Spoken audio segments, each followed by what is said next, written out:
دیکھتی آنکھوں اور سنتے کانوں کو میری طرف سے خوبصورت سلام۔ قرآن کے معجزے ایسے نہیں ہوتے کہ سمندر دو حصوں میں بٹ جائے یا مچھلی کے پیٹ میں بھی سانسوں کا سلسلہ چلتا جائے۔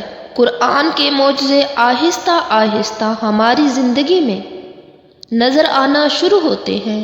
جب مجھے قرآن کی سمجھ نہیں تھی تب مجھے بھی آپ کی طرح لگتا تھا کہ میں نہیں قرآن کو سمجھ سکتی، میں نہیں اس کی گہرائی میں جا سکتی، اور میرے اندر اتنا حوصلہ اور طاقت نہیں ہے کہ میں قرآن کا علم اپنے اندر جذب کر سکوں، کیونکہ اللہ کے احکامات کو پڑھ لینے کے بعد انسان پہ ذمہ داریاں بڑھ جاتی ہیں۔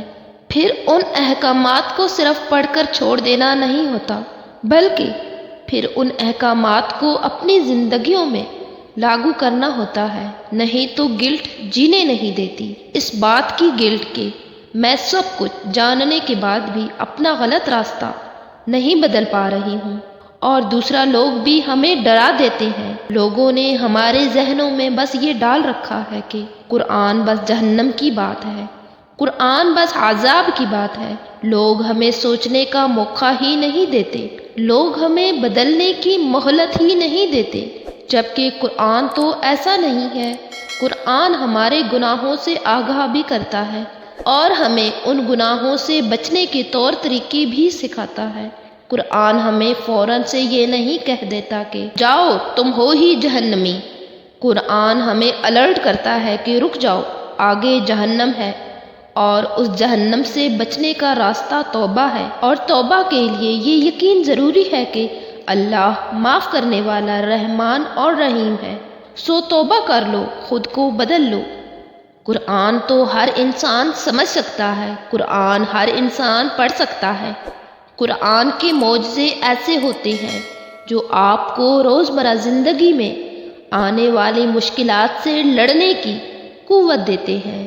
آپ اگر زندگی کے کسی ڈارک فیز میں کھڑے ہیں تو قرآن آپ کو اس ڈارک فیز سے نکلنے کے لیے آپ کو روشنی کا راستہ دکھائے گا۔ اگر آپ احساس کمتری کا شکار ہیں تو قرآن آپ کو خود اعتماد بنائے گا اور آپ کو یہ سکھائے گا کہ جتنا آپ کے پاس ہے اتنا کافی ہے۔ اگر آپ کوئی گناہ نہیں چھوڑ پا رہے ہیں اور بار بار وہی گناہ آپ سے سرزد ہو رہا ہے تو قرآن آپ کو اس گناہ کو چھوڑنے کی ٹپس بتائے گا۔ اگر آپ کو لوگوں سے اور دنیا سے ڈر لگتا ہے تو قرآن آپ کو نڈر بنائے گا۔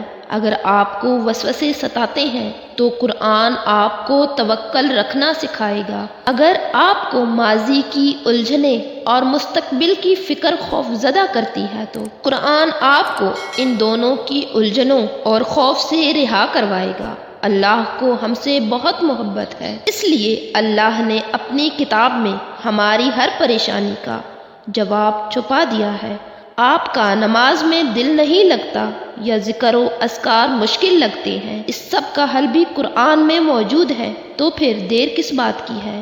اگر آپ بھی ان تمام مسائل کا حل چاہتے ہیں تو قرآن سے جڑ جائیں اور خود دیکھیں کہ قرآن ویسا نہیں ہے جیسا حد سے بڑھ جانے والے لوگ اسے بیان کرتے ہیں۔ قرآن تو ہمارا دوست ہے، قرآن تو ہمارے رب کا کلام ہے، قرآن تو ہمارے رب کے احکامات اور نصیحتوں کی کتاب ہے۔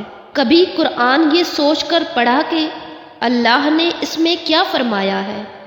کبھی غور کیا کس لیے پڑھتے ہیں قرآن؟ کسی صورت کو کاروبار کی ترقی کے لیے، تو کسی کو امتحان میں کامیابی کے لیے، کبھی پیسوں کے حصول کے لیے، تو کبھی جن بھوت بھگانے کے لیے۔ قرآن پاک میں اس کائنات کے تسخیری فرمولے ہیں۔ کبھی اس لیے بھی اسے پڑھیں کہ اللہ کو جان سکیں، اس کے احکامات پر غور و فکر کر سکیں، خود کو پہچان سکیں، اس کے مطابق زندگی ڈھال سکیں اور اپنی آخرت کو سنوار سکیں۔ کبھی اس لیے بھی